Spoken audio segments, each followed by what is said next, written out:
Welcome to Synthaholics. This is your host, David Duncan, and with me, Brian is back from his cultured trip in Europe. I'm Brian. I'm ready to get completely outclassed in Star Trek knowledge by these two gentlemen. Outside of what Lower Decks is, I know nothing. And then returning, we have got Stuart Foley from Trek Yards. Captain Foley, thank you for joining us. Thanks for having me back. Sorry, the internet kind of frizzed out there. Oh yeah, so. no worries. We can hear you. The old They're internet coming in loud and clear. The old internet's known to do that from time to time. But yeah, we've got two Star Trek Titans, and then we've got Brian. Star Trek Titans. I mean, I've got my Impact Neuron shirt today since we flashed everyone last time. Red alert. Two titans of the industry, and then one random guy that doesn't know much. But you did enjoy Lower Decks season 1 and 2, and everyone's got to start somewhere with Star Trek. Lower Decks was your starting point. Yes. It was the movies, the 2009. Oh, that's true. Oh my god. Yeah, but I think it was 2009. Stuart's right? like you watched another Star Trek after seeing that movie. What, is that not critically acclaimed in the Star Trek community? No. It's a good gateway drug into Trek for some people. I know some people that's the first thing they saw, and now they're like schooled in like everything. So, yeah, there's definitely a lot. Yeah, and I know, I'm just joking. I know that movie's not, but the movie's not very good. But I did see it. They're great turn your brain off action flicks. Like if you just want to turn your brain off and see like stuff fly at your face for like 2 hours and 15 minutes or whatever it is. Like it's great for that. Is it great Star Trek? No, not really. Soundtrack's fantastic. That's the one thing that I really loved about that movie. Well, the third one was the best one, right? Yeah, I think that's what Beyond is. Oh, it was also written by Simon Pegg. So I mean, really, Simon Pegg wrote it. Co-wrote the third one. Yeah, that's pretty cool. I mean, he's an actual Star Trek fan, unlike the hacks Alex Kurtzman and Roberto Orsi. Alex Kurtzman, man. Every time Star Trek's talked about, that guy is always brought up. He is my personal cancer, but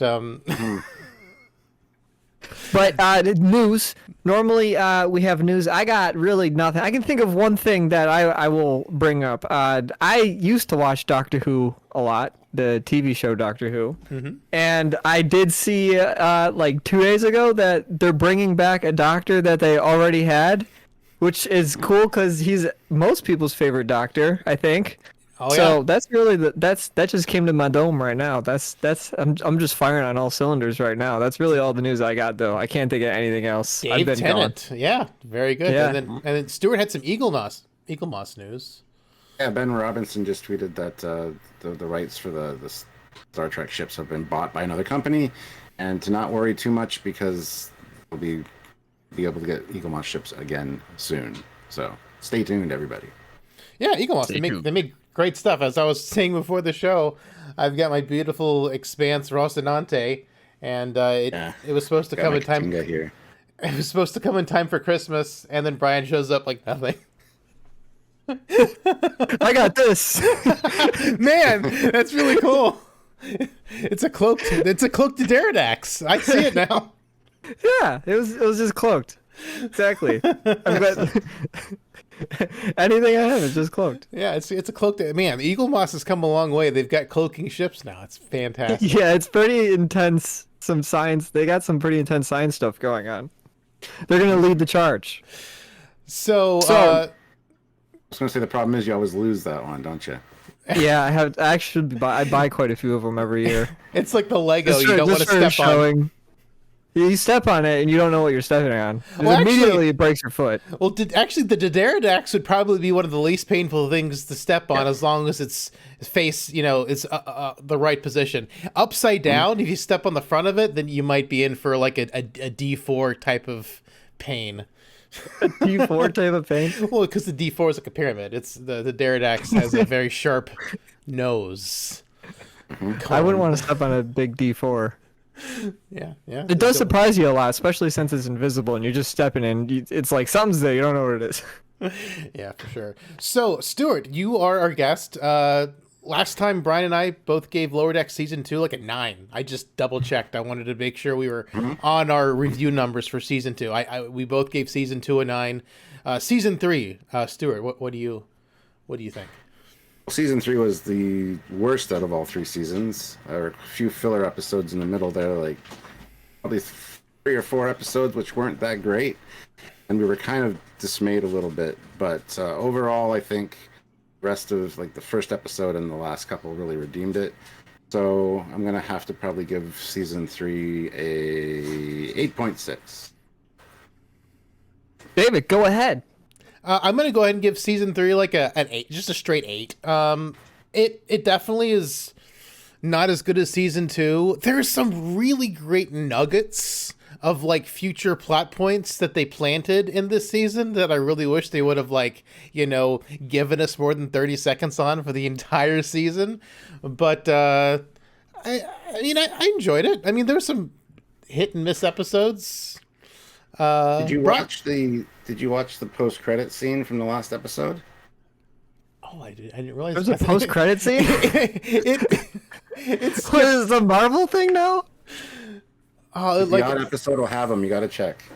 There's a good one. It's weird, but like the streaming service will just sit there and like it'll like, oh, you want to watch this next? Yeah, it just turns it off. Like if there's a post-credit scene, they should set it up so it doesn't like watch this instead.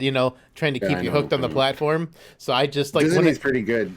Disney's pretty good because if there's a post-credit scene, it just says skip credits. Ooh. And if there's not, it doesn't say that. So yeah. Yeah, CBS All Access, or I guess Paramount Plus interface isn't the most modern and/or succinct. I mean, it is like that. In terms of streaming services, it's got to be the least popular, right? There's probably never mind. There's definitely probably least popular. More people. Wait, less people that use it. Other ones, but Paramount's definitely not high tier. Anyway, the two Titans gave a pretty good score here. I'm gonna give it an 8. I enjoyed it a lot. I still enjoy it. I agree with Stuart that the middle of it's kind of weird, but other than that, I still do like the show. The only problem is like I'm starting to like lose like track of like what the main story is. I don't really know like what's like. It seems like every episode is contained within itself and nothing is like continuing. So it's to me kind of should be.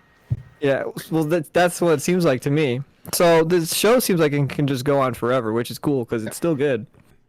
The best Star Trek is episodic Star Trek for sure. Yeah, I mean, like it's kind of like TNG where they'll reference stuff that happened before, but it's not like a hard continuation. Although season 1 and 2 did have like the pack-led overall arc, which was really good and really funny because. I mean, Samaritan Snare is a really good episode of TNG. And they're just like the dumbest doofuses. Then you never see them again. It's like I guess that episode just like didn't resonate really well because I think they wanted a new bad guy, and then like they were just too dumb, and so they're just like, yeah, we're just gonna avoid the Packlets until Lower Decks, and they decided to bring him back. They made them pretty menacing, actually, for being stupid. They did such a good job, especially in Lower Decks. I love that, and now I guess the new overall story is a Section 31 story. I guess for season 3 and 4, since they just just kind of started. Four's announced. I know we're working on 3. They got 4 too. Yeah, they're working on 4. Okay, cool. Mm-hmm. Cool. Yeah, more. I think the next season is going to be Section 31 involved, as well as Badgie, Agamus, and Peanut Hamper, sentient AI, maybe contacting the Borg. That's what I think season 4 is going to be. You're like, Badgie. Man. You didn't watch the post-credits scene, so you don't know what I'm talking about. So what's the post-credits scenes to keep us in the loop? And obviously, Synthaholics is all spoilers all the time. So it's remember where they found where Peanut Hamper was just drifting in space with all the debris? Yeah. In that episode, in the opening title sequence, they showed Rutherford's old implant, which was ripped out in that episode, floating in space. So this one, at the post-credit scene, is you see that debris field. They focus in on Rutherford's implant, then a green tractor beam grabs it from above, and it kind of gets a little surge of energy, and you see static on his display, and then you see Badgie. as it gets tractored in. And That's so the pretty green could indicate the Romulans, the green could indicate the Borg. So it's going to be interesting to see where it goes. We have some sentient AIs that are evil, and I think it's going to be the main plot point for season 4. Do you think it's going to be the Borg or Romulans? Because if I feel like they said Romulans more this season than Borg. I think it's going to be the Borg. That's my guess, because the Romulans don't really like AI. But this could all be leading to why AI was banned in Picard quite a few years later. Because if you got Agamus, Peanut Hamper, and Badgie, all evil AIs that do something, and Peanut Hamper threatened to call the Borg. So who knows what's going to happen in season 4? But it sounds like you're a writer and you know what's going to happen. You're talking about like you've written it. You know, a lot of behind-the-scenes people. We review every episode. We always do the speculation and theorizing. So that's kind of our job on Trek Yards. So pretty cool stuff. We're right some of the time. Some of the time. Yeah, I mean, Well, that would be a really cool way for season 4 to go. That's a good cliffhanger. But yeah, the Agamus and Peanut Hamper, all the AIs like, that are stuck in cubes. And then also the cubes might kind of like give away that it'll be a Borg too, just like as a subtle hint. That they're stuck in cubes instead of circles or hexagons. Because I mean, Star Trek loves their hexagon containers. They're all over. They're all over the sets of TNG and DS9. Yeah, they stack well. I mean, they stack well. They're good. Yeah, they look big. nice. They're not They blue, look so they don't attack Worf out of the blue. So that's always a good thing. What are some highlights for the season? I know, Stuart, you kind of said the first and last couple episodes. Any specific like episode that was like your favorite? Well, that's the thing. We're doing our season retrospective today after this podcast. Gotcha. We're doing a drunk yards where we basically get drunk and talk about the season. But we haven't really established which our favorite episode was. But honestly, I think the Rutherford, the young Rutherford episode was really good, and these last two were really phenomenal as well. The first one was kind of enjoyable too. I don't know if I can say definitively what my favorite is at this point, but yeah, as far as Lower Decks goes, this season was a little lackluster. I definitely agree. Yeah, they did kind of make up for it at the end, but I mean, new ships is always great. So seeing the Texas class was amazing. The Breen are back. The Breen are quite a threat. So there's some good stuff here. Oh yeah, I might see some more Breen in season 4. Brian, the Breen are kind of like. Oh, sorry, I was going to say the Breen are kind of like the Tholians. Tholians in TOS were kind of like powerful and mysterious. Nobody knew anything about them. Breen are this kind of the same analog for TNG. They're very powerful with that energy dampening weapon, and nobody knows what they look like. Nobody knows much about them. Like they're the new Tholian almost, you know. So they all look like Carrie Fisher. Breen. Maybe. Yeah. So before I give my highlight here, what do you guys think about the like the animation between, like they're talking about like the because it's all the same like universe, so they have like Picard and everything, they'll reference them. How do you feel like where you get like, you know, the real life people versus like animated, and it's kind of like living in the same like world, or like, you know what I mean? No. Does it, so this is an animated show, and most of Star Trek is not animated, and they're like marrying these two together. Does that bother either one of you? Season 1 bothered me the most because Tawny Newsome, like the way she was animated, like she was too much of a Mariner. She was too much of a cartoon character for me to believe that she could have maintained any Starfleet career at all, even with her parents covering for her constantly. She was too off the walls.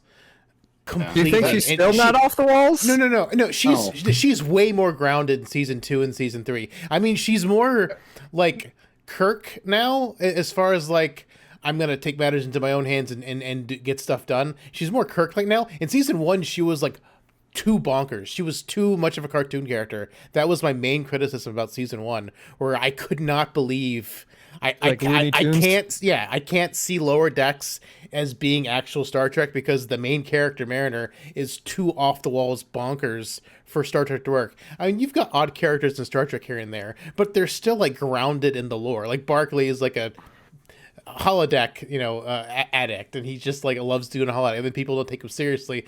I mean, like you've got your weird characters, but I mean, he's still like, he got in trouble, and he'd like, he'd go to therapy for being in trouble, and like he'd do what he was supposed to do. He was grounded in the world, and he's a believable character. Season 1 Mariner was completely unbelievable, which did take me out of it. Like, I think that was your question. Does it mesh up? Seasons 2 and 3 are a lot more grounded, and I feel like this is Star Trek more. I'm ignoring the animation now. Like, it doesn't feel off anymore. Season 1 felt off. Seasons 2 and 3 course corrected superbly for me personally. And even Prodigy with the CG animation, it's so beautifully done. And yeah, I think the animated shows are they enhance Star Trek rather than, because you got to remember, after TOS, the 3 seasons that got canceled, came out with Star Trek the Animated Series, which was 2 more seasons, which finished their 5-year mission. So there was an animated Trek before all of this. It was way back in the 70s. Back in the day. Yeah. So there's a lot of animated Trek now, and I think it just enhances Star Trek experience, makes it more accessible to some people. So they never brought back the life support belts, though. They should. It'd be awesome. It's like lore breaking stuff. We had life support belts animated series, TNG. We're back to spacesuits. They reference them once or twice in some of the novels. Oh, yeah, really? I have not read any of the novels. Well, I think for my highlight is young Rutherford as well. Also, when Mariner becomes like an archaeologist, like Steeler. Those two like moments were probably my highlights for this season. Yeah. One of my highlights was Petra Aberdeen, the other archaeologist. I have a thing for her. Yeah. My highlight has to be the Deep Space Nine episode, because I'm just a Deep Space Nine simp, I guess. You're a simp. I'm such a DS9 simp. DS9's my favorite Star Trek by far. Nothing comes close to Deep Space Nine as a total package, and getting Nana Visitor. Is that true for you, Stuart? Is DS9 your favorite? I hated DS9 for a number of years because I'd only catch it occasionally, and I'd catch like the worst episodes of it because it's kind of serialized but kind of not. I wasn't really into it. And then my wife, when I met my wife, she was a huge DS9 fan, and she's like, "You got to watch the entire series with me," and I'm like, "Of course I will." And yeah, after watching it, it is my favorite Star Trek series aside from TOS. TOS is still the granddaddy. It's still, it's the OG where it all started. I mean, you gotta love. But you gotta remember too that in DS9 we got Trials and Tribulations, which went right back into an episode of TOS. So yeah, DS9 is my favorite. I think they're the best characters, most developed characters in all of Trek. It's realistic.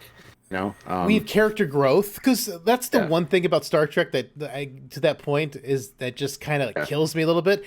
In TNG, the characters start the same and then they end, like they might have a rank up, but they're basically the exact same person. There's almost zero character growth. Yeah. And then we've got Bashir, who goes huge. He goes from a panty puller, like chasing every remotely feminine thing in the thing, to being like this ubermensch who's literally an augment, and like can just do C-3PO like calculations in his head, and becomes a super solid character. I know Anthony Alexander Siddig hated that, but I'm like, it made his character so much better. I don't know how you could hate that. And Voyager's the same way. Most of the characters didn't get any growth. The only ones that actually had growth were 7 of 9, and the Doctor, Harris a little bit, and B'Elanna. But yeah, I would reference Voyager for that because Neelix in one episode dies for I forget how many minutes, and he's absolutely devastated that there was no afterlife like he was promised. Like it ended the episode with that, and next week he's fine again, and it's never mentioned again. It's like, no, that would change somebody, man.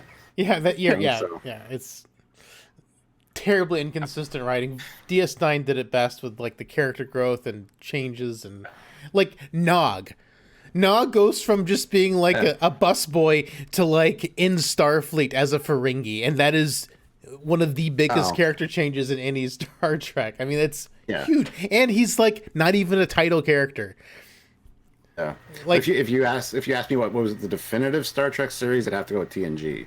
Kind of embodies everything that Star Trek is about: a bright, optimistic future, really good scientific premises and stories. It's kind of like the definitive We Worship You series. DS9 is still my favorite. Darker and TNG is also just the easiest to get the everyday rando person into. Like if they're gonna get into Star Trek, that's the easiest way to kind of ease them into it. Is that what you're watching next, Brian? I don't know what the heck's going on. And this is so cool. This is like, normally like when I'm just talking with David or whatever, and he's talking about Star Trek, he's just telling me about things, and I don't know what's going on. So now I'm hearing like two people that have like this like super complex to me conversation about Star Trek, and it's like cool to hear. Like for once I'm seeing like David like unlock this like Star Trek knowledge that he's been trying to get me to learn. Watch TNG.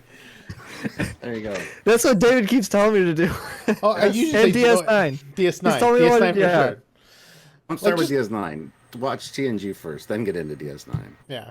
Well, I told Stuart this when you were gone before the show, but I wanted us to do, because we were trying to figure out what to do for an episode, and I was telling Stuart I wanted us to do First Contact because episode 1 of season 3 heavily references First Contact, and then it was removed from all streaming platforms, and apparently it's coming to HBO Max soon if it's not already there. Really? Yeah, all the Star Trek. You know why? Why was it just? It was just that one too. It was like everything except that. But they're all gone now. That one was the first to go, and now they're all gone from all streaming, and they're all gonna go. Or at least the first 10 are gonna go to HBO Max. So we can talk First Contact some other point if it's not already there, because. Like in First Contact, Zephyr Cochrane, he's freaking out because he doesn't like his future. He's like, "Oh my god, they built a statue of me. Good thing Geordi didn't tell him about the theme park, right?" Yeah. Yeah, exactly. Yeah, you enjoy First Contact. It's a good introduction into both TNG and the darker side of Star Trek, which is more DS9. So ooh, the darker side. And it's got the Borg, and Brian, one of Brian's favorite things from last season was scary about Borg, the Borg, which is important because the Borg aren't always scary. He was interested in the Borg. Like he'd heard about the Borg, the other things, but seeing Boimler. Yeah, it's like the Easter eggs that they like start. Well, I guess they're not really Easter eggs since it's Star Trek, but like when they start referencing other stuff, I'm starting to like pick up on like what they're saying rather than just like that's a word that they said. So many Easter eggs in Lower Decks, like visual ones. Easter eggs is a huge references. Yeah. Huge for Easter eggs. But just, I guess, back to my highlights. Oh, yeah. A little sidetrack there. A little sidetrack. A little bit down the Star Trek rabbit hole, the wormhole, the whatever it is. That works. So, Deep Space Nine, because we had Armin Shimmerman back as well, not just Nana Visitor. And Armin Shimmerman, he plays the Ferengi that gets kidnapped, Ryan. Quark. Mm-hmm. He still has his teeth. He put his teeth in his mouth to record the lines so he could still sound like Quark from the show.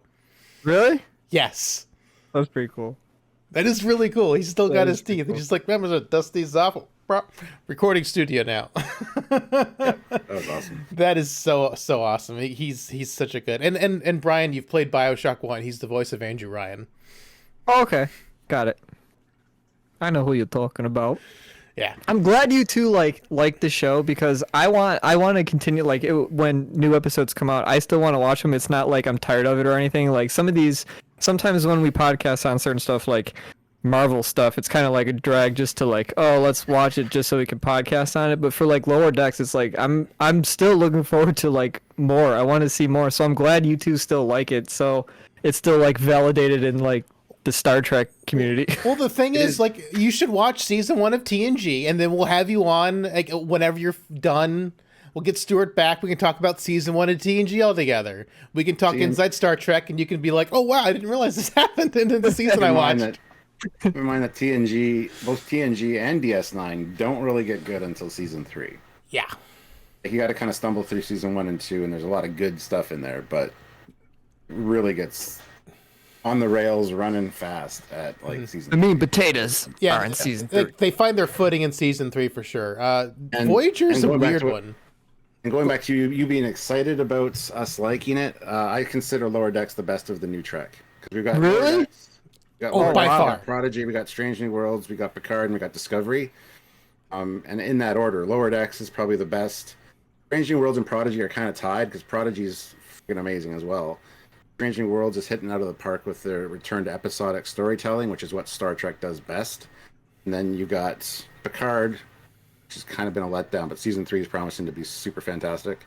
And you got Discovery, which is just There. Its Discovery is near one of the worst shows I've ever seen. I did watch the first season of that.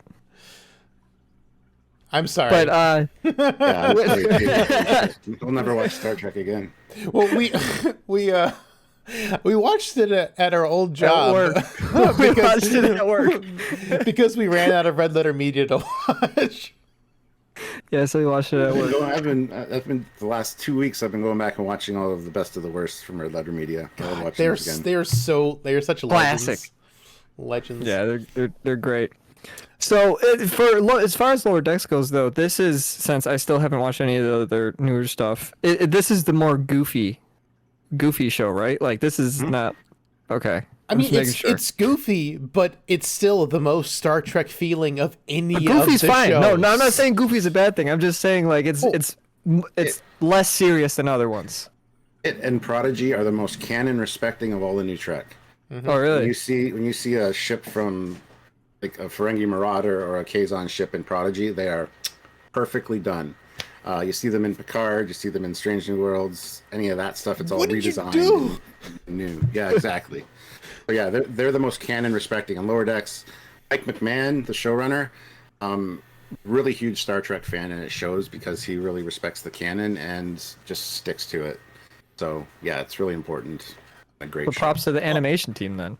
Yeah, and then also in season 2, when they had the Excelsior class ship with the Sovereign class nacelles on it, and I'm like, ooh, that's a nice upgrade for the Excelsior class ship. It's not the Excelsior class; it's the Albina class, and it's a totally different ship.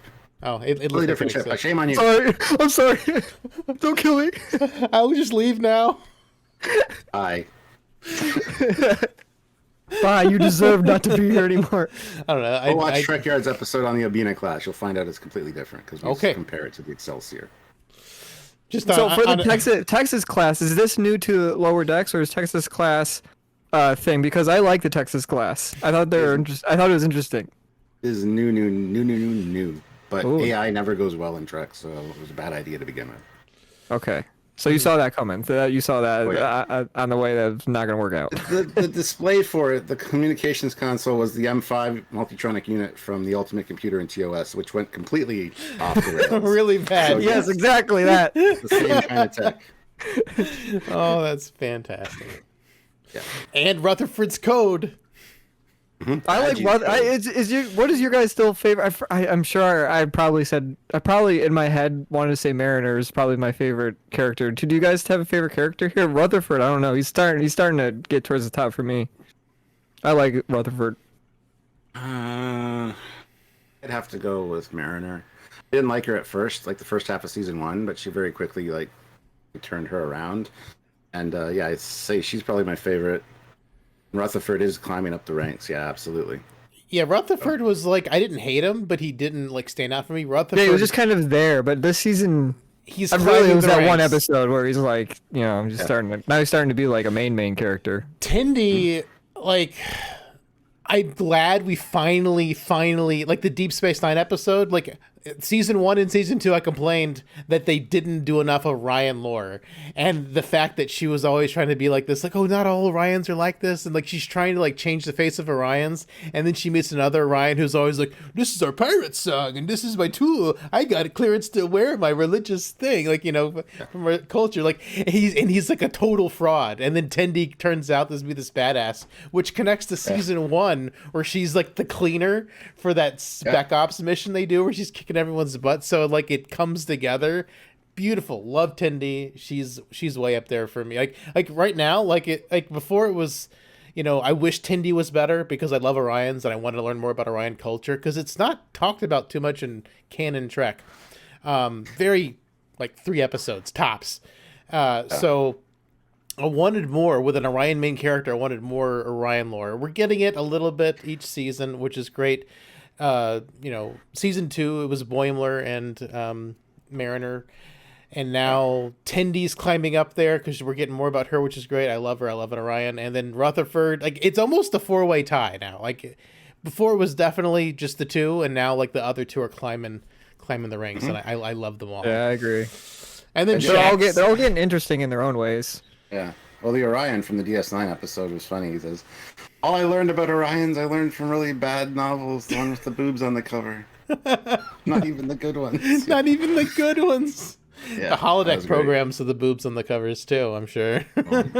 From Quark's. I mean, he was stationed on Deep Space Nine. Quark had to have had a bunch of Orion things. Also, the Vulcan love slave number 9. Yeah. Yeah. Oh, also, Brian, I don't know if you caught this, but like they mentioned that there's a holodeck program with Major Kira's body with Quark's head attached. That happened. Yeah, that's in the DS9 episode. There's a DS9 episode of that happening, and it is disturbing. It was an Easter egg. Yeah, like it's a thing that happened for sure. Somebody pays for a holodeck program and they want to spend time with Major Kira. So the whole episode is Quark going around trying to get scans of her body because it's illegal essentially to replicate anybody on the holodeck like that. Mm-hmm. But he's trying to get her like measurements and all that. It's kind of hilarious. Yeah. That's not too bad. Yes, because he's not only is he a bartender, he's also the sex peddler. Somebody's got to be. There's always one. Yeah, I mean he's the saloon owner, like because Deep Space Nine was set up to be like a Western. Yeah. He's like the saloon owner, and the saloon also has the prostitutes. And Star Trek doesn't really have that, except for maybe the Orions, the ones in the slave market anyway. But you get the holodeck, which I mean, hey, that works just as good. And there's no double girls. I mean, yeah, but I don't think they're actually supposed to be having sex with the customers unless they're legitimately dating. They're the analog to the old Western bar where you see the pretty girls, yeah, ladies hanging around, yeah. Yeah, it's good. So low points, Lower Decks season 3. What are some of the lowest points of the season? I don't want to go first. I'll go first if you guys are hesitant. I'm gonna say the peanut hamper exclusive episode was probably the worst episode, but also a little bit of a guilty pleasure because the sex scene between her and a bird was just like it's like I don't know. I have to put your finger in my little tunnel, my funnel. I'm like, what? It was. It didn't make a lot of sense. I didn't understand that episode too much. It was Avatar, is what it was. Yeah. Avatar. Or Pocahontas, or what, or Fern Gully. Dances with Wolves. It was more like Dances with Wolves. Yeah, it was. But yeah, it was funny because it was so wrong and so bonkers. When is so for those birds or the like bird race, like one of the what was it, prime directive is to like not talk to a species until they reach like a certain level? Is that how it? Until they're warp capable, you're not supposed to interact with them. So I don't know why in an episode of Justice and TNG, these people have barely invented clothes that they can go to this planet for shore leave. Okay. Some weird little niggles in there for the prime directive, yeah. Like, so some of the prime directive things like don't make a lot of sense. Like they didn't like. It's like season 1 they didn't have like the lore perfect yet. Yeah. Yep. It was a work in progress. That's the explanation. Do these computers, like when that computer gets locked up and she has or the robot computer has sex with the bird, and they all get locked up there. There's like a ton of computers there. Are those? Do you guys know? And those computers that are there in the ship? Those are all the oh my god, I can't even say the word. Those are all the evil AIs that have been confiscated over the years, because evil AIs turn up a lot in Trek. Those are the Okay. ones that have been confiscated. So it's like a over the years. reoccurring theme then. Yes, and Jeffrey Combs played one in Lower Decks. He was Agamus. He was right beside her Yep. in the prison. So yeah, And Jeffrey Combs, he's one of the cream of the crop Star Trek character actors that appears in several of the shows. He's plays like 4-5 different characters seven characters at in least, Deep yeah. Space Nine specifically, but he plays one character in Enterprise. Yeah, so he is one of my favorite actors in Star Trek. So that's also partly why I want you to get into Deep Space Nine, Brian, eventually, because I mean, Jeffrey Combs is an amazing character actor. Like, Oh yes, just to hear his voice in Lower Decks is great. I really want to see him back in Proper Trek, but Trek. but because they film a lot of it in Canada, they're not hiring as many American actors for that. From what I understand, I saw like an interview with Jeffrey Combs, and that's kind of what his conclusion was, is that they're filming Toronto with Discovery at least, which is why and Strange New Worlds. Yeah. yeah. Which is a shame Strange because World. Jeffrey Combs is he's so good. He's such a good actor. Yeah. You guys, low points. My low point was gonna be the bird, those birds, and I didn't know if they're like sacred in the Star Trek community, so I didn't want to say anything. But another thing Brand new. brand new. No, they're Got the it. cheap man's Aurelians. That line and is referencing Star Trek the animated series. There was a bird race called the Yeah. yeah. So Well, Not- to me, they're for not that news for if that they're not. episode, like, it didn't feel like I was watching like Star Trek. It felt like I was watching just like somebody just like wanted to do like a school project, and they just like put like a computer with some birds. I don't know. That's the way the episode felt to me. Didn't feel very Trekky. Well, like Stuart said earlier, where like the AIs are all locked up at the end. This episode was a vehicle to bring Peanut Humber back into the story, so she could be a bigger bad guy in season 4 with Agamus. So that's what a lot of season 3 feels like a setup season. Like they're setting up Section 31. They're setting up, Rutherford's, which was paid off. So I was thinking that his lack of memories in Section 31 would be more entangled. Maybe they will be. Not 100% sure. I can still work around that. It's not like completely solved. well, it's almost like they're setting everybody up to be badass because you got Boimler's clone who's now in Section 31, who is probably going to have to take Boimler's place or be mistaken, or Boimler's going to be mistaken for him. Somebody's going to come hunting him. Rutherford's got the whole memory problem, which is it answered now? I don't know. There could be more to it. That Tendy's a badass because she did the undercover stuff in season 1, and then she did the Orion piratey stuff in this season.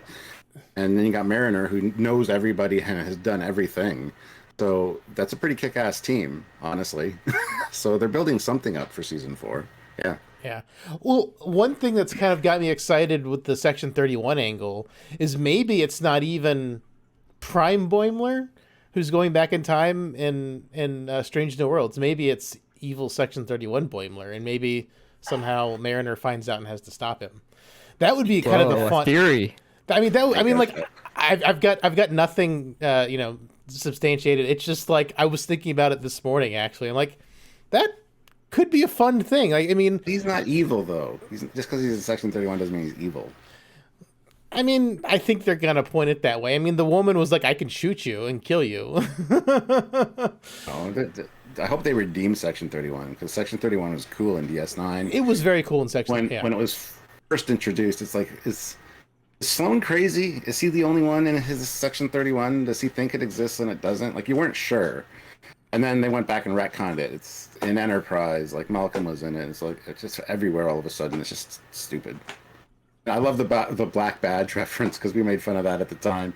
Giorgio's showing everybody, like, yeah, super secret organization. But Hey, you all got these people with a black badge. Yeah, they never had that in Deep Space Nine, and that's the one thing that kind of took me out of season 1 too, because like they mentioned the Section 31 walk, and I'm like, you're not supposed to know about Section 31 at this time period.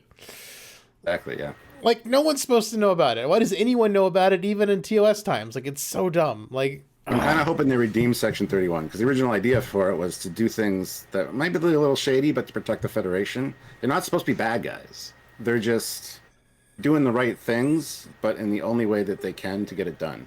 yeah, So it's kind of riding that line, right? they're ends justify the means people, Yes. which is, you know, not always good, but they're playing that as just awful.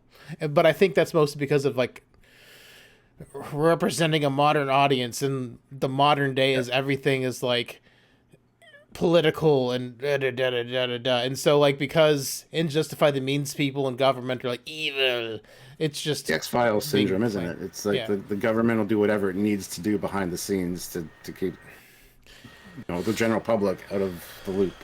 So. Yeah, so that's just unfortunately the time and age we live is this just over politicized, mind-numbing apocalypse, and then we have to suffer through that in our entertainment too, because entertainment can no longer just be entertainment anymore, which is why Discovery is terrible. It's got to be a political message.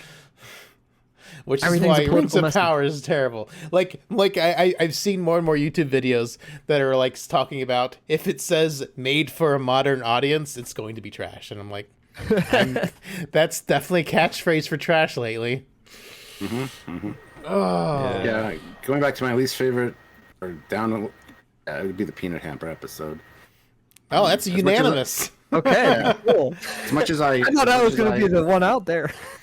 As much as I enjoyed what they were trying to do and try something new, and it kind of made up for it at the end a little bit. But yeah, it was kind of like the whole episode. I'm like, why am I watching Avatar and Dances with Wolves? And Okay, cool. I feel like I fit in. One of us. One of us. So yeah, like it's a vehicle to something bigger, and that's fine. And it just sucks that sometimes the vehicles to something bigger episodes just don't land. Especially it wasn't executed. I guess. Especially when they are trying to be bigger. I thought the California class when they were fighting each other, like for trying to get the job done quicker, that was kind of fun, but also kind of just bizarre. Like the giant gen monster. The snake monster. I was like, what? It was a weird episode too. It was it was also like one of the lower, it had some fun parts, but it was also like, why is this even happening? This is weird. I love that they come together at the end, the Cali classes, and oh yeah. Captain is that realistic? Back. That kind of bothered me a little bit because Mariner was like kind of like on the sidelines, and then she's just like, I brought everybody. Is that something that could actually happen? It felt like episode 9 a little bit. Star Wars episode 9. We brought all the ships from everywhere. We're bringing everything. Well, the only thing, I wish there would have been one line, because they did say they're shuttering the California class. I wish one of the admirals would have said, yes, we recalled them all here for decommission. So that they were all on their way to this sector. That would have been good. That would have made a lot more sense. One line could have saved that would have fixed and made it make way more sense. Because the thing is, in Star Trek, it's usually like whatever the hero ship is, we're the only one in the sector. It's like, really? We're around Earth. Have you heard of this little place called Utopia Planitia?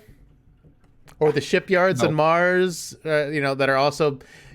Send a half-finished ship, as long as it's got, life support on the bridge, send it to kamikaze something. Like, help someone out. Like, do something. Like, like remote pilot it. Don't let an AI do it, but remote pilot. Like, do something. Like, really? And your Earth solar system and the Enterprise is the only one there. The heart of the Federation. How big a sector is? Seriously? Yeah.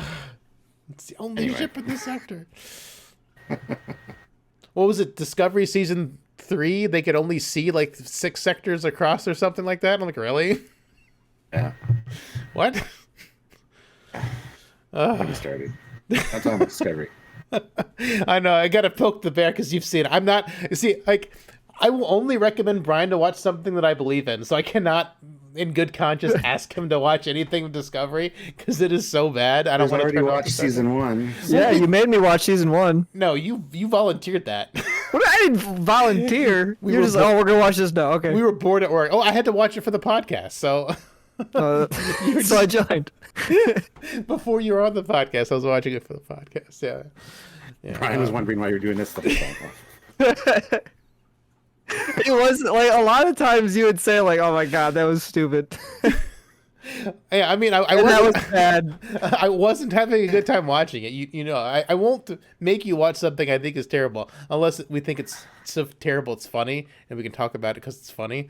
But I will not make you watch that. So just because I know Stuart's seen it, I gotta like air my grievances. Like season thing Get him 4. out, man. Get him out. It's okay. It's okay. Get him out. You can start crying if you need to. The thing is, Discovery would have been good if they had said, "Yeah, this is a reimagining, or this is an alternate timeline. This is the Discoverse," which I call it. It's not prime timeline. They want to insist that it's prime timeline, and there's just so much evidence to the contrary that it's not. So if they had started out saying this is something new, this is our own reimagining of it, this is like an alternate universe, I would have been great. You guys did a fantastic job. Keep it up. But saying it's prime and just making it all wrong just ruined it. And honestly, with the beginning of season 4, I almost turned off the first episode of season 4 like 5 minutes in with their like weird like trying to be Joss Whedon lines with like the weird butterfly alien things. Like the dialogue was so bad, I almost just turned off season 4 minutes after it started. I was like, oh my god. That means it's good. That means it was really good, and you're just like saving it for like the perfect time to watch, right? Oh man, it was so bad. I watched it, but Trailer for season 5 just looks awful. I have not seen the trailer. I have not Nothing looked at it. exciting in it at all. It's like, oh wow. Good. And the most All right. exciting thing for season 3 was a Morn, and he was in the show for just as long as he was in the trailer. Oh yeah, one of his species. Yeah. Yeah, a Morn. Yeah, I just called him the Morn. Lord. They're a side species of the Gorn because they rhyme, right? Why not? Yes, naturally. It makes sense. That's how it's supposed to be. So it sounds like season 5 of Discovery is going to be really good then. Oh, you should definitely watch it without watching anything else. Just watch season 5 with nothing else. With zero Discovery- context. Just start season 5. Discovery's not bad sci-fi if it wasn't connected to Trek. If it didn't have anything to do with Trek, it'd be like, oh yeah, that's pretty good. If it That's was its all right. own thing, it could be great, but they just ruin everything Star Trek. In season 3, they're like, oh, time travel kills you, so we're not doing time travel anymore, and it's illegal. And I'm like, why are you killing all the fun things about Star Trek? You're making it like a health hazard. It physically hurts you to go back in Discovery time. is a health hazard. It's writing. Discovery. They're trying to like bring it onto the viewers. They're trying to like they can't do it to just like the actors. They got to bring it to the viewers, so it's not the healthy for acronym them for it too. is STD. So Star Trek Really? Discovery. Star Trek Discovery. We've all got their STD. acronyms, right? So Yeah. DS9, STD. TNG, TOS. STD. well, Voy, to VOI. Voyager, but Or Voyeur, you know. Voyager. Especially the 7 of 9 episodes where Robert Picardo paints her naked. Thumbs up. 2 thumbs up. Oh, 3 thumbs up. Yeah, that one. Oh The man. 3rd thumb. Oh man, that's good. I'm sorry. You're fine. It's all good. It's all good. Oh man. They're gonna say I was fired. No, you're fine. No, we got to get you back You're on. fired. No, we got to get you back on for when Brian watches season 1 of we'll just do like season recaps of old Star Trek once Brian finds the time to watch them. I think that would be fun because we've got the 2 experts talking, then we got Brian. It's great. The 2 experts, and then I'm here. Hello. 2 Star experts Trek. and Brian. It's an IP that people like, and most of the time they complain. Well, we complain about the new stuff because it's just so bad. Yeah, I know. I hear about you complaining all the time. All right, but Lower Decks is really good. It like Stuart said at the beginning, it is by far the best of the new Star Treks. You know, with Prodigy being a close second because they actually respect canon, ship design, and you know it's where it's at. Because I feel like Alex Kurtzman maybe doesn't play with it as much or try to ruin it because he doesn't. Oh, yeah, he it's doesn't not have his live hands action. in it as much. Yeah, He owns so all of it, right? Or like controls. He can control he's all of it. executive producer, showrunner. Right? He's like he oversees the umbrella of new Star Trek, and he puts his hands in the live action stuff and kind of lets the animated stuff do what it wants to do, which is fine because that's why I think he's just oblivious to the hate because I've never seen like anybody say anything good about him ever. and I barely know anything about him. He probably has aides like read comments to him, but they like substitute words. It's like, and when everyone loves Alex Kurtzman. Wow, that's neat. His A few autocorrect. times he's got the most punchable face I've ever seen. So you probably say, look, he has the most kissable face I've ever seen. They just have all the autocorrects on. Yeah, his people autocorrect everything, so he lives in this happy bubble. Mr. Kirksman, here are the tweets we have brought to you today, and they're just all the same. They're all autocorrected tweets. On this podcast, I've called Alex Kurtzman cancer, and it's like Synthaholics podcast calls Alex Kurtzman happy Andy. juice. Happy man. Genius. His Cancer personal replaced a happiness. genius. He's my personal genius. I go to him for all my advice. He's your personal genius. Oh man. Well, this has He's devolved not to your lots personal of stuff. Jesus. It's still staying around Star Trek, just not all lower decks. What does my It doesn't personal take much for Jesus me to need? get With, lost. what does my personal Jesus need with a starship? Ooh, good one. Deep cut. Not really though. No. For Brian, it would be a super deep cut. Star Trek. fans just I have a referenced the Star Trek V thing, and Star Trek V is generally considered one of the worst of the original movies, so that's why I did a bad cut. Got it. Understood. Definitely. All right, Star but Trek yeah, 5 is not as bad as everybody says. Come on now. Star Trek V has redeeming moments, but a lot of people generally dislike it.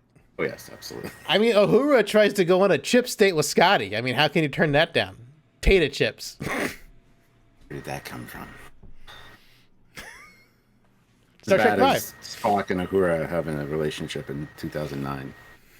Star Trek. It's like, did you guys only watch the first 2 episodes of the original series? Because Uhura says, "What's the moon like on Vulcan?" Vulcan has no moons, despite Vulcan having multiple moons, but that's beside the point. And then they sing together down in the mess hall in Charlie X. So if you watch those 2 episodes, you'd be like, "Oh, Spock and Uhura have a thing." They don't. Ever again, really. Nope. Apparently that's all they watched. For that was all the research they did for the 2009 film. Well, that's why I like the Red Letter Media, because they had to establish Spock as a not gay. Yeah, the case of Case not of gays. not gays. Speaking of, if Brian loves Red Letter Media, he should watch Rich and Jay's review of TNG. They do it in 2 parts. And yeah, if you don't know much about Star Trek, but you like Red Letter Media, they do a good job of laying it out for people that aren't really Star Trek fans. So, They had Jay on? Jay's not a Star Trek guy Jay, either. Rich and Mike. Mike. Rich and Mike, sorry. Oh, okay. I thought it was going to be like Rich explaining to Jay what's going on. Well, like their Star Trek trivia fight was pretty good. That was pretty funny. Every once in a while, Jay would get one right. But it would be like some weird, obscure like actor that doesn't really have too much relation to Star Trek. Yeah, he just appeared at Oh, they had Matt Quaid on, who plays Boimler. Yep. It's impressive sometimes how they can just like pull like these like A-list like celebrities sometimes just like on their best of the worst. I wonder how'd that like go about? How'd they get him on the show? Like how did that happen? He's probably a fan of Red Letter Media, so. Yeah, I guess that's probably them. true. I mean, they emailed me. They wanted me to come on, but I just Just like didn't feel like it. Too much work. Well, thank you for coming on a Synthaholics tour. But you guys are respected. Oh yeah. I mean, Red Letter Media does get a lot of hate. You do, yeah. Well, I remember one video a couple years ago. It was just like noise or something, and then like someone wrote a comment like, "This is why they haven't hit a million subs" or something like that. They also put a bunch of vintage Star Wars action figures in it. That video was I still think that video was funny. That one was great. That was great. It's just a giant fish tank. You can just give me that one, maybe? No? Okay. I'm gonna put it in acetone. Oh man, that's good. Oh, but man, This is yeah, our childhood. Lower Decks season 3. It had its ups, it had its downs. Overall decent. It's heading somewhere exciting. Overall hopefully. decent. No, it was overall good. Overall good, yeah. And Didn't give it a 5 out of 10. And it's going to better places. Hopefully, it'll be a big season. Even bad or iffy episodes of Lower Decks are still head and shoulders above some of the best episodes of Discovery. So, gotta Absolutely. even bad Lower Decks is good Star Trek. Yeah. Well, I mean, if it stays where it is, even if the next season stays similar to where it is now, I still think it's really good. I still really enjoy it. The peanut hamper bird sex scene is more believable than any Michael Burnham sex scene. So I hated Peanut Hamper since the beginning. And I kind of, we didn't hear from Peanut Hamper for a while, and I'm like, was my hate for Peanut Hamper misguided? Am I being too much of asshole? And it's like, no. Misguided hate. Nope. No, Peanut Hamper is an awful exocomp. Yeah, I'd say so. All right. But yeah, we've got plans. Brian, you got to get on watching Star Trek so we can do a season recaps of old Star Trek. That'd be fun. Oh, man. Brian's got homework. There's a lot of there's a lot of Trek to catch up with. Strap them in like Clockwork Orange style. Have like 6 monitors all displaying different. Just all at like 5 times speed. And just eyes. Tape your eyes open. Just. I've seen it all. I've seen it all. You have not seen what I have seen. You have not seen what I've seen. I couldn't imagine not having watched Star Trek and trying to get into it because there's so many hours of Star Trek. It would seem like a daunting task to get through it all. That's where Brian. It is a daunting task. I've been saying that for years. Because Dave's been trying for years. Watch one every day, and within like 15 years, you should be good. So in 15 years, we can re-meet and talk about it. Well, no, just like seasons are only 20-something episodes. So like in a month, we could talk about the season of Star Trek once a month. Or every other month, depending on what other newer things we should talk about. Yeah. I'd be on board for that. I'd come back to talk to you about seasons of Star Trek, yes. Yeah, gotta educate the Brian.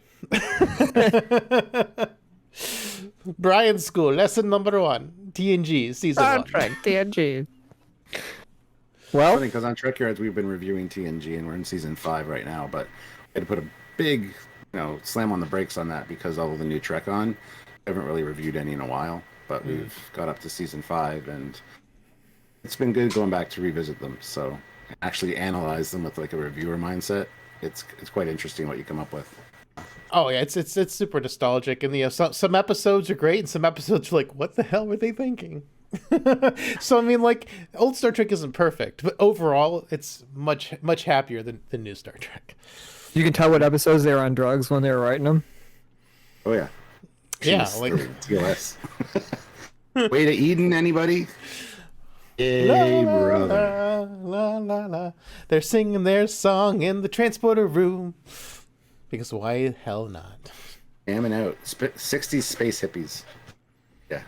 Hippies in space. So you've got that going for it. You're not wrong. All right. Well, Stuart, go ahead and plug your Trek Yards. If you guys don't know, you should know. We're over on YouTube. Trek Yards, all one word. And we just celebrated our 8-year anniversary, so we've been on YouTube for 8 years. We have more episodes and more hours of Star Trek than Star Trek at this point. So definitely go check us out. We love ships. We love tech. We do a lot of ship breakdowns and get into the nitty gritty of how the ships operate and what they do. And we also do all the reviews of the new Star Trek now. So lots to enjoy. And we do weekly lives, multiple lives a week, where we're either reviewing something or talking about something, and we like to do that with our community, kind of back and forth, because you don't want to just talk in a vacuum, just the two of us. Mm-hmm. So it's really great to be part of a community that just hangs out with us, because a lot of the people in our community don't have friends or family that are into Trek, so they have nobody to talk with Trek with. So we've met a lot of great people through our community. So come and join and subscribe to the channel and check out some of our content. Don't think you'll be disappointed. Brian, you need to go subscribe right now. I have been for years. Oh, have you? Yeah. Yeah, I got him to subscribe to you back. Yeah, probably 4 or 5 years ago now. Yeah. Perfect. Good. Yeah, I got you a sub. So, speaking of live stuff and live in community reach outs, we do these podcasts live. We have had times where people have come in and chat, and we try to chat back with them. So, for future notice, for people who have seen this, check us out live. We stream live every other Saturday for the podcast, and then it goes up to YouTube to be watched, at your leisure. So Pleasure. yeah, check it Your out own then, taste. or come chat with us live if you don't have anyone to talk Star Trek with. We're happy to, because Jeff Heller, who we had on last week, he's like, I don't get to talk about Star Trek with anybody. I'm so happy to be here with you two guys who know so much about Star Trek. So Yeah. It was great talking about shared history with Star Trek. So it's good. Anybody you meet that's into Star Trek, you have something to talk about. absolutely, absolutely. Well, thank you again, Stuart, for joining us. It was a lot of fun. Always a pleasure having you on Yeah, board thank you. with all 3 thumbs up, baby. Absolutely. Yes. Thank you for having me back. Really appreciate it. And looking forward to coming back again in the future. All right, great. Thank you so much. All right. Email David at synthaholics@yahoo.com. Gotta get it in. Ryan's got to get it in. All right. Well, live long and prosper, one and all. Bye, everybody. See you guys. Take care.